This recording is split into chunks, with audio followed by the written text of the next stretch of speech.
Exit Vegas, enter the silly season. Somebody already has an NBA top 100 players of all time list, and the Locked On Heat podcast can't believe one of their stars is on the list. After adding Chris Paul, are the LA Clippers too old to win?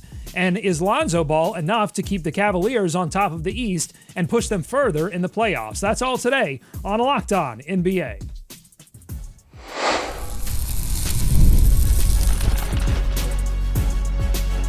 You are Locked On NBA, your daily NBA podcast. Part of the Locked On Podcast Network, your team every day. Welcome to Locked On NBA. Thanks so much for making us your first listen of the day. We are free. We are available wherever you get your podcast. Part of the Locked On Podcast Network, your team every day. I'm Doug Branson, host of Locked On Hornets and your Shot Clock Sherpa, guiding you through the NBA's biggest stories every day with the help of Locked On's local experts. And I have two of the best with me, as always, from the Locked On Nuggets podcast and senior NBA writer for the Action Network. It's Matt Moore. Matt? I'm very excited to get mad about arbitrary rankings. It's really our Super Bowl. That's why we exist on the internet, is to get mad at arbitrary rankings. It's going to be so much fun today. I'm very excited for this. Yeah, if I could fit it into my title, at the bottom of the screen here, I would fit it, arbitrary ranker, getter madder at. I think that would be part of my title. From the Locked On Bulls podcast and Chicago sports expert for Bleacher Report, we've got Haize. Haize. What's going on, everyone? Glad to get to break down the top 100 list and see who we can frustrate today.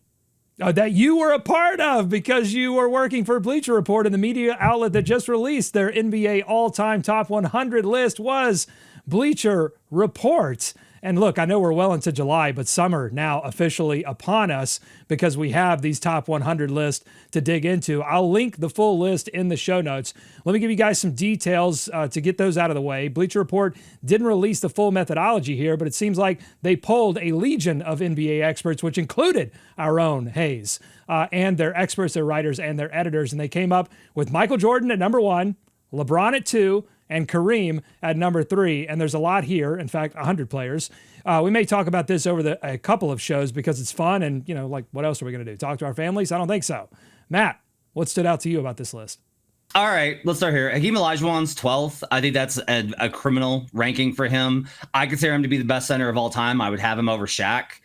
He does have 2 championships, the only guy in the 90s really to win a championship outside of Jordan during Jordan's era. Now, I know Jordan was out of the league in those 2 seasons, but Olajuwon was unquestionably the most talented, skilled center we've ever seen. He was a monster on defense, monster on offense.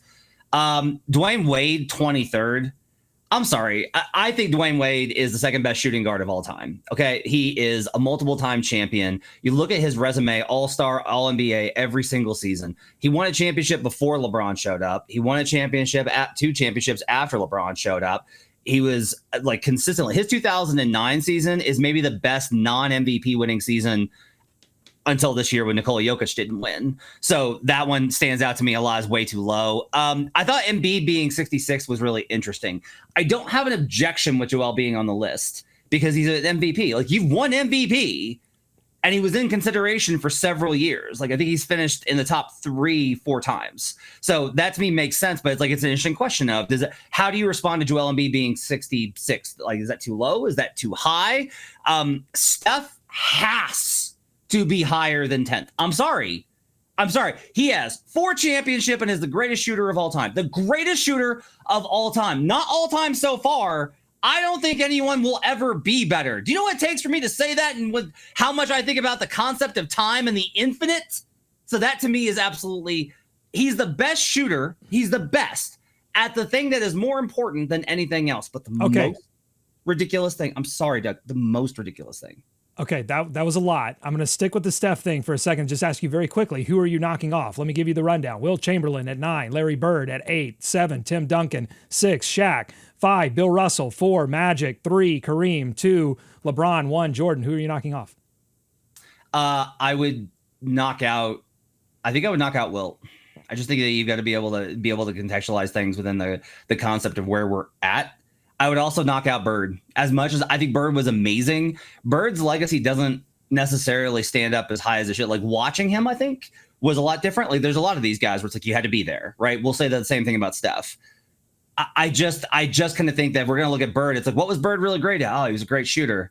He was a better passer than Steph, but like Steph's definitely a better shooter. So to me, that's where I would go knocking the guys out to get Steph in the top 10. Oh, okay, Haize, I don't know how much you want to reveal about your ballot. I don't know how secret it is, but if you want to tell us where you have Steph, I would be interested to hear that and what you think about Matt's contention there that he deserves to be higher than 10th place. No, because based on this list, I would have Kobe in the top 10 over Steph. That's just my personal opinion. Why?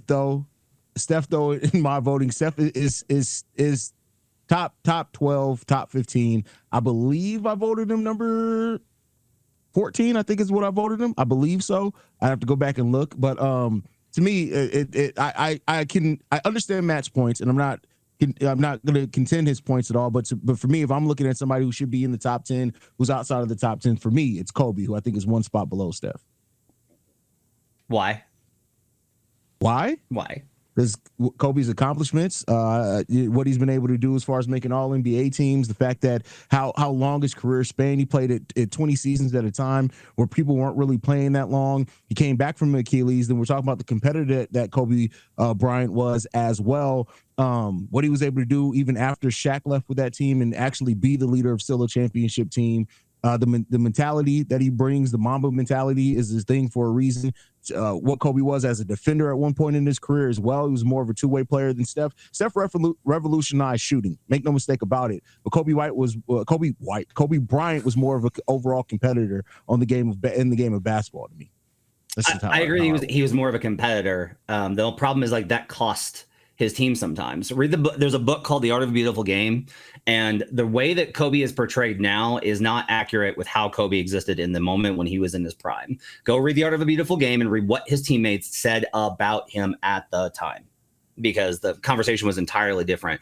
Part of being a member of an NBA team is being a teammate. Who was a better teammate, Steph Curry or Kobe Bryant? This is not even a question. And so you're like, well, yeah, but you can be a good teammate, but who was better at basketball? Well, okay, what was Kobe Bryant primarily? He was a scorer. Who's more efficient as a scorer, Kobe or Steph? Oh, but that word efficiency. This word has become some sort of bad thing now with hooper heads about like, oh, you're just one of those efficiency guys. It just means making more shots than you miss. That's all we're talking about. Don't waste as many possessions. But the one I got to ask you about, Haize, how is Luka Doncic 57th on this list? In what universe has this young man accomplished enough to be on the top 100 list? Okay, if we're doing global basketball, sure, because of his accomplishments overseas, he hasn't won a single MVP. He hasn't been MVP. He hasn't won a championship. What are we doing? I can get your points on that. To me, with my voting, and I had him pretty high. I still think the way that Luka, you gotta also speak to like what the modern basketball fan and how they view Luka. And I think that they view Luka as one of the best players in the NBA. Yeah, he hasn't won an MVP, but he's been in that consideration more times than not. He's going to continue to be an MVP caliber player for the entirety of his career. He does have some motivation problems as far as the weight and things like that, but I can personally see why Luka's in the top 100 list. That doesn't bother me. Where did you have him? You just trying to put me on the spot, huh? I had Luka in my top 15. Where did you rank him, Haize? I had Luka in my top 15. But there's reasons for that. The reason why, and I explain this to you guys, is the way that I personally weigh things is that players that I actually got to see play the game of basketball are going to be weighted a little bit heavier than players that I just never got to see play.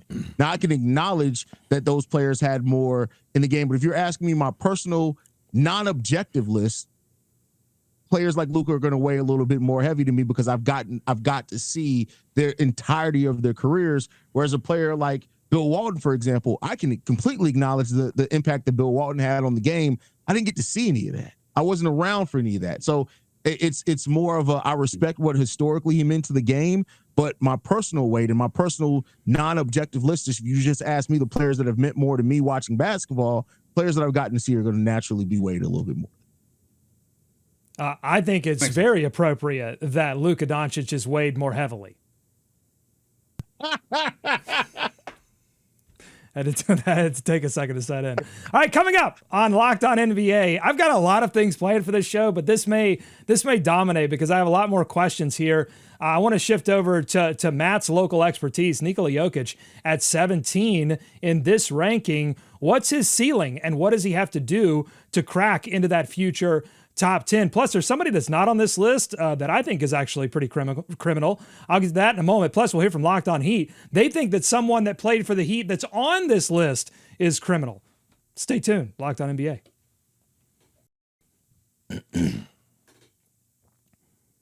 Today's episode of Locked On NBA is brought to you by Monarch Money. Ever wish managing your money felt easier? With Monarch Money, it can be. Whether you're saving up or planning something big, Monarch puts you in the driver's seat. It's like having your own personal CFO, giving you full visibility and control over your finances. Monarch isn't just a budgeting app. It is a full financial command center. You can track your accounts, your investments, your spending, and even plan for future goals all in one clean, easy-to-use app. That means less time stressing over your money and more time actually making it work for you. And if you share finances with someone like I do, Monarch makes it easy to stay on the same page without a bunch of confusing and awkward spreadsheets or missed bills. Take control of your finances today with Monarch Money. Use code LOCKEDONNBA at monarchmoney.com for 50% off your first year. That's monarchmoney.com, code LOCKEDONNBA for half off your first year. More Locked On NBA ahead. Thanks again for making Locked On NBA your first listen every day. The Locked On Heat podcast had plenty of players to talk about on this list, but the juiciest conversation wasn't around LeBron James or Dwayne Wade or Lonzo Mourning. It was Jimmy Butler's appearance at number 83. Take a listen to this. The highest ranking they had him was 61. Some people didn't even have him in the top 100, which is a pretty big gap. So I don't know. Do you think this is the right area for him, or do you think he should have been like a tier higher? I think he shouldn't have been ranked at all. Top 100 player in NBA history. That feels like such a disservice to so many greats that kind of get overlooked and forgotten, and that had more consistent careers than Jimmy Butler. Like, Jimmy Butler was a guy who worked his way up, and we love Jimmy around these here parts, and we've always appreciated what he could do on and off the court. I don't have any problem with the way he left Miami or anything like that. And I was a big fan of his joining the team well before he joined the team. And at the same time, I just think within the historical context, I don't think he's ever been the kind of player that you would recognize as a top 100 player. Okay, Haize, David there saying that he doesn't have a problem with the way Jimmy left Miami, but a lot of fans in Miami do have a problem with that, and they heard a lot of that criticism. Do you think that some of that is leaking into that conversation there? Are they being too harsh on Jimmy Butler? Does he belong on this list? No, Jimmy Butler does not belong in the top 100 list at all. And that's not to doubt the competitor that he is. Jimmy Butler is a hell of a competitor on the basketball court. What he's been able to do after being the 30th overall pick, to turning himself into one of the best two-way players in the NBA for a long stretch there, even though defensively he's starting to slide down, all the type of stuff. Jimmy Butler has had an amazing career. And if you wanted to talk about kind of players who turned themselves into near star level players and what they were able to do, some of the performances he's had in the playoffs, all that type of stuff, that's all great and it's fine and dandy. But to me, there is no reason why Jimmy Butler, of all people, should be in the top 100 list. He wasn't on my ballot at all. I didn't even consider voting for Jimmy Butler as a top 100 player. Moving out of my yelling phase, I'll say one of the things I think is really interesting here is how often Haize mentions being a competitor. Like, I think that's like an interesting facet of this is you're essentially asking, how hard did you go? Right. Like, because a lot of guys are super talented, and that impacts a lot of these guys. It'll impact guys like Shaq, and it'll impact guys like, I don't know, if theoretically somebody had Luka Doncic top 15, like that would have to be part of that conversation, is like, how hard did you go as a competitor? Jimmy doesn't belong here. Two finals over, fluke runs. He has never been a guy that you've been like, he absolutely. Now, I think there was a stretch there between 2020, 2024, where you could make an argument that he was like one of the guys that was most impactful in the game, like in the top 5 to 10. I don't know that you can make that guy an automatic bid for this top ranking. Like, Tony Parker's behind him, Tony Parker was the best player on 2 different championship teams for the Spurs. Like, I think you can make a legitimate argument for him being still the best player in 2014, and you can definitely make the argument for him being the best player in 2005 or 2007. So, like, twice he was the best. Draymond Green's behind. Yeah, Draymond's behind him. Like, who's contributed more? I understand, like, Jimmy, this is just like Jimmy's popular right now, but like, I personally don't think history is going to necessarily remember Jimmy Butler as a top 100 player. Okay, as promised, I want to get Matt's opinion on Nikola Jokic's ranking 17. Do you think that that's sort of where he belongs? And more curious for me, what's his ceiling? Like, and could he be a future top 10 consideration? What does he have to do to get into that conversation? Like, I think if he wins another title, it's hard to leave him out as a 3-time MVP with 2 titles. That to me is like difficult, given all the ways that he's like completely broken the game with how he plays. Like, he's been the acknowledged best player in the world for the last 3 seasons. That to me matters more than even, I think, the accomplishments. Like, that's one of the reasons why I think it's okay to, like, because otherwise you're going to remove guys like Barkley, where it's like, well, he never won a championship, and now you're being reductive, where it's like, look, if KG had never won a title, there was a stretch where you can make the claim that KG was the best player on the planet. I think those guys matter. I think if Jokic wins another title, he's in the top 10. If he wins 3 titles, I think max ceiling's going to be like 7. Like, that's going to be like as high as I can get there for him. But I do think that 17 is criminally low. Like, him being behind, I think he's behind Dirk, which is baffling to me. And there's a bunch of guys I think that he shouldn't be behind already. I would have him in the top 15 already, and I would have him closer to 10. And I'm not a Nuggets fan. I just happen to cover the team. But 3 MVPs and a title. Come on. Right. So I have to poke the bear here and ask Haize, where did you have Nikola Jokic?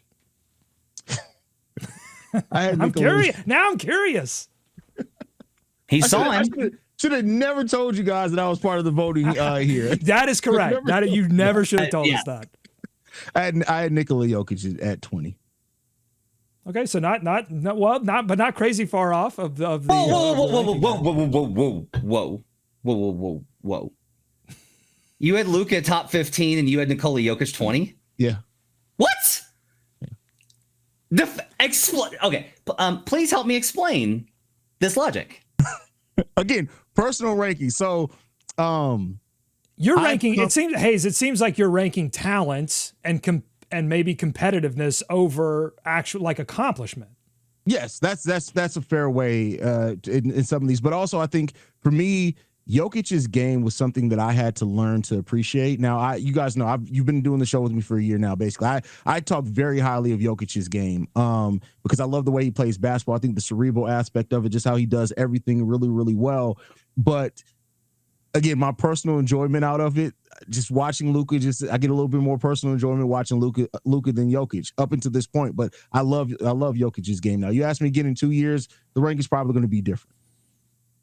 Luka's pettier. That's what's we figured it out. This was a petty ranking. I get it now. He's ahead of Steph. He was pettier. That's why. Yeah, there you go. If you did, Haize, if you did an actual petty ranking, I'm sure Michael Jordan would be number 1. Oh, but, of course. Right. He would be number 1, and the next player would be like number 7. There would just be blank. It would just be MJ 1 through 6. Different years of Michael Jordan. You got to drink the years of pettiness with Michael Jordan. Oh, that's great. All right. We got to get to some other things that are actually happening in the league right now. But I just have one more qualm that I want to bring up with this list, and that's where's Shai Gilgeous-Alexander? Just won an MVP, just won Finals MVP. And if you say, well, it just happened, it's not enough. I mean, there's a guy on here that's in the 70s, Wes Unseld, who has one Finals MVP, one MVP, did win it when he was a rookie. So I guess maybe there's some novelty factor here. But Clay's in the top 100. Dave Bing is in the top 100. There are a couple bullets on this list. But, where's Shai Gilgeous-Alexander? Is anybody with me here? There's guys on this list. I think Shai has a better resume than, right? But Shai's prime we're really talking 2 years of contention, right? Last year, and he finished second in MVP last year and then won MVP this year. And that, to me, is still more of an accomplishment along with the finals and the finals MVP than a lot of guys on this list. Carmelo Anthony. But I do think that there's like, I think that you could tell with Tatum being so low on this list. Like Jason Tatum's made like what, 7 Eastern Conference Finals? Yeah, 93rd on the list.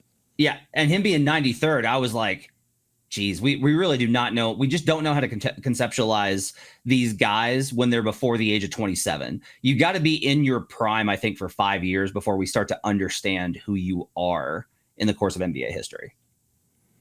All right, coming up on Locked On NBA, we will talk about one of the players on this list. Chris Paul, was his addition to the LA Clippers all vibes, or is there actual NBA strategy and roster fit here? And are they too old to win anything next season? Plus, a little bit later, we will do the Cleveland Cavaliers. Did they do enough to stay on top of the Eastern Conference? We'll hear from both Locked On Clippers and Locked On Cavaliers ahead.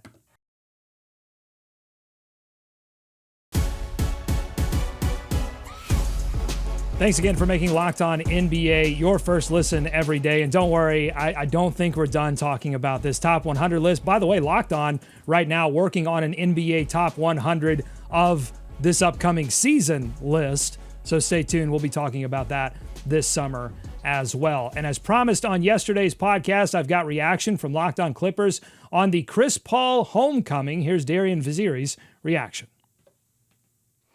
Sorry, Ivica Zubac, you're no longer my favorite player on the team because Chris is back. The greatest Clipper of all time, either him or Blake Griffin, is back. The good news, the smile on my face, didn't really come from what Chris Paul is going to bring to the basketball court. It's the storyline, the narrative. And I know it's, we want to be anti-narrative and all about basketball these days, but no, like the narrative of professional sports is part of what makes things great. I don't think we'd follow it if it was just great basketball players. We love the narrative, the history, the things that are attached to each player, the legacies. We love that. That's what makes the NBA great. That's what makes it like a storyline. There's so many things I love. Move over Ivica Zubac. That's great. But I also love Chris Paul, greatest Clipper of all time. Either him or Blake Griffin. It's like, wait, which one is it? Can you have two greatest of all time? I don't know. Are the vibes more important, Haize, or should the Clippers have been more focused on roster fit when making this decision and maybe the past couple of decisions? More concerned with that than filling up the wall with like nostalgia bait next season. Chris Paul isn't going to hurt anything. No, some nostalgia baiting is okay. Just a little bit of it is okay. Like, I think bringing Chris Paul back for what's probably his final season in the NBA, there's no harm, no foul when it comes down to that. And honestly, the last couple, even the Bradley Beal thing, I think, we talked about it, that it fits pretty well in what they need after losing Norman Powell. So, no, I have no problem with Chris Paul going back. I think it's a great storyline. And sometimes you just need some feel-good storyline. Chris Paul would have given them more in Game 7 than Kawhi Leonard or James Harden did.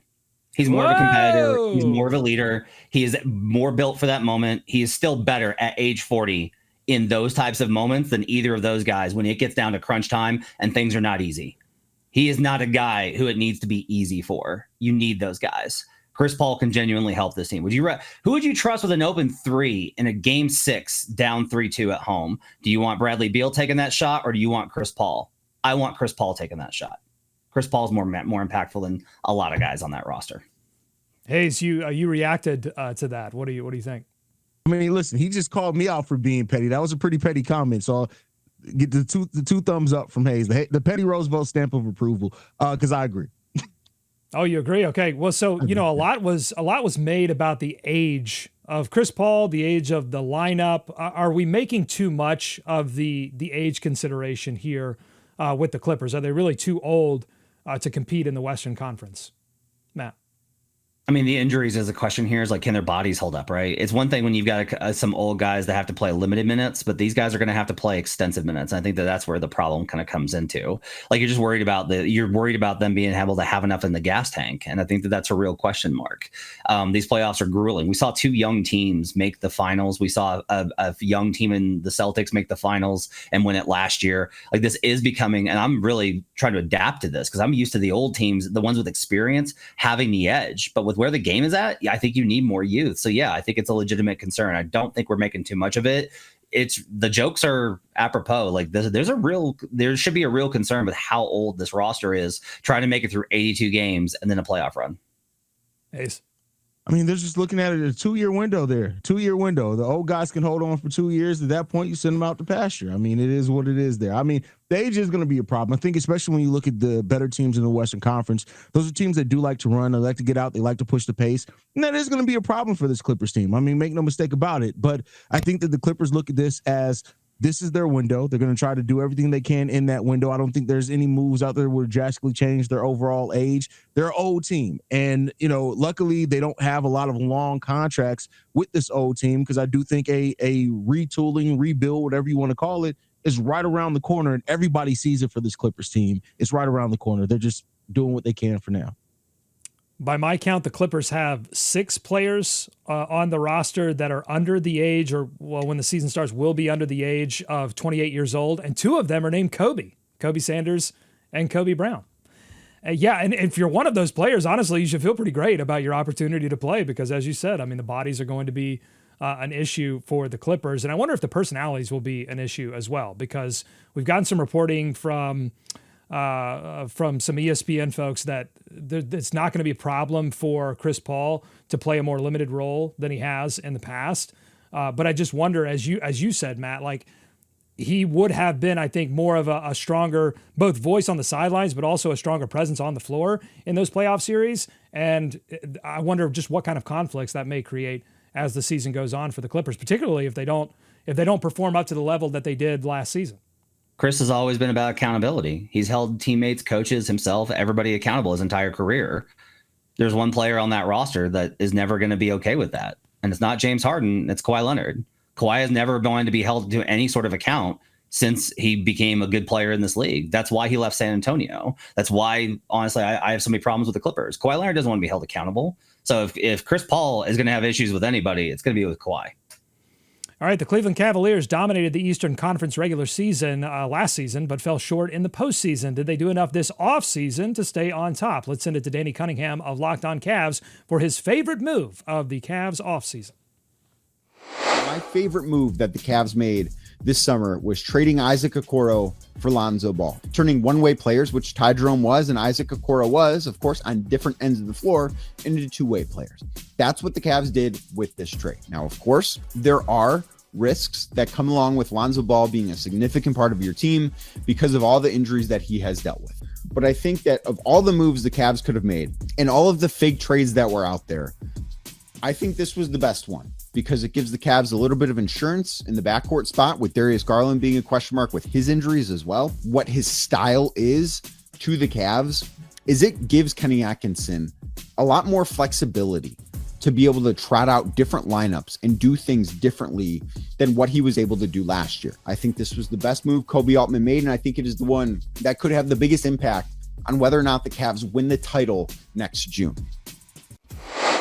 All right, Haize, what do you think? Is Danny overselling the Lonzo trade, or do you think we're going to be having a conversation on this show about that move being what is going to propel them to a title next June?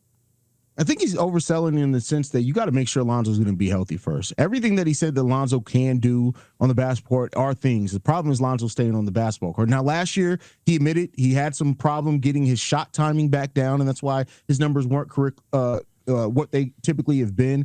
But I do think that just comes with time. He's out of basketball for 2.5 years. He's going to get your shot timing back. But what Lonzo brings defensively, his instincts, his passing ability, his ability to get out in transition and rebound, get easy buckets for his teammates. Those are all things that Lonzo did still at a high level. He was the Bulls' best player when you look at on-off numbers last season. The problem just was that he was off the court more than he was on the court. That's always going to be the problem with Lonzo. And it's not just the knee, which he's had cartilage replacement on or anything like that.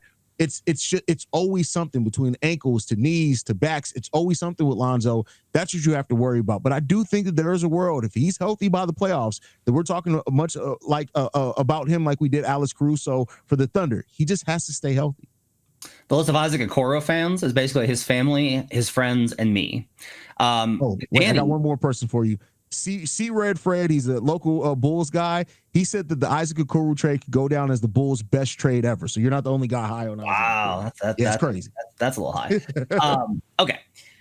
So Danny said, he was a one-way player. Yeah, so Okoro shot better from 3 and at the rim than Lonzo Ball did last season. He was better. He was better at making the shots. The defense doesn't defend him that way, and they defend Lonzo that way for some reason. And so, like, that's a meaningful difference. Lonzo, you say, like, but the passing, Lonzo's a great connector. Do you need a connector when you have Garland and Mitchell? Yeah, I think it helps. It'll be good for various lineups. Is it pivotal? I don't know. Like, their best lineups are often just Donovan Mitchell, Jared Allen, and shooters. That's usually their best lineups. Evan Mobley's probably going to take over that spot for Allen. I don't know. I don't know how much this is additive. Now, I think it's an addition. I think you can look at the overall quality of player and the overall, like, advanced metrics. Like Haize mentioned, the plus minus, I think, is indicative of what Lonzo brings. But I think it's definitely overrated. Like, there's a way this backfires. There's a way that this just does not work out, and it's pretty risky. And I do think that Okoro still has good games ahead of him. Okoro's problem is none of his coaches ever believed in him. If he can just find a coach that'll believe in him, and I think maybe Billy Donovan will be that guy, I actually think Okoro is going to prove that he's a really good 3-and-D player. The Cavs decide good format. Your boy Dean Wade, Lonzo Dean Wade minutes. Look out for that. That'd be good. Well, Matt, you might want to check out the rest of that Danny Cunningham Locked on Cavs episode because he gets into some Dean Wade possible trade rumors, and he actually makes the case that Dean Wade, there's an issue with Dean Wade's game. I'll just tease that for Matt. You might want to go check that out. There's an issue with Dean Wade's game that may make him more tradable than you would realize. I'm already mad, Doug. You got to stop trying to get my blood pressure up on a Tuesday. All right, last thing. The Cavs decided against trading a core piece like Darius Garland or Jared Allen in the offseason. Matt, do you think that making the smaller tactical moves was the right path, or was this a missed opportunity to make a bigger splash needed to contend for a championship? That's a good question. I think he probably needed a little bit more change. Like, I don't look at this and go, like, they did make a change. They traded Isaac Okoro for Lonzo Ball. I don't look at that. You want to be aggressive in these moments of opportunity. But look, the East is in ruins. Halliburton's out the year. Tatum's out for the year. The Knicks don't like each other very much. I don't think it seems like. So the Sixers are the Sixers. You have this opportunity where it's like, look, you might just be able to pull a 2024 Celtics and just breeze. And you might just have it there. If it fails this year, all right, then sure. If you can't get it done this year, it's time to start making some major moves. Jared Allen's going to go. But for right now, I think it's good to count on continuity and a bad Eastern Conference. Be the best that you can be, and then try and take out whoever survives the gauntlet in the West. Haize. Yeah, I mean, it is definitely going to be easier for them this year, I think. And I think overall, like, when you look at the East, I don't think it's going to be as easy as people are thinking, because I really do think the Orlando Magic are coming for everything that they left on the table last year. I think they're going to surprise a lot of teams this upcoming year. For people who think that the East is going to be a cakewalk, look out for that Orlando Magic team. The Atlanta Hawks are going to be tough this year too. But the Cavs, if they can stay healthy, it's going to be not a cakewalk, but it's going to be a nice run for them. They have they need to stay healthy. They have the depth there. They have the different looks that they could throw just about at anybody. But I don't see any team in the East beating anybody in the Western Conference. I just don't see that happening. So, all right, 30 seconds left. Matt, LeBron James versus Michael Jordan. Go. I'm kidding. We're out of time. Maybe we'll talk about that tomorrow if you like what you heard today. Subscribe to Locked on NBA wherever you get podcasts, including on YouTube. Thanks to Matt and Haize for their expertise every single day. Thank you for making Locked on NBA your first listen. Make your second listen Locked on MLB. They talk about baseball, the thing that we basketball sickos watch to make us forget that we don't get hoops for 2 months. Until next time, be kind to each other, and we'll see you right back here tomorrow on Locked on NBA. 15th.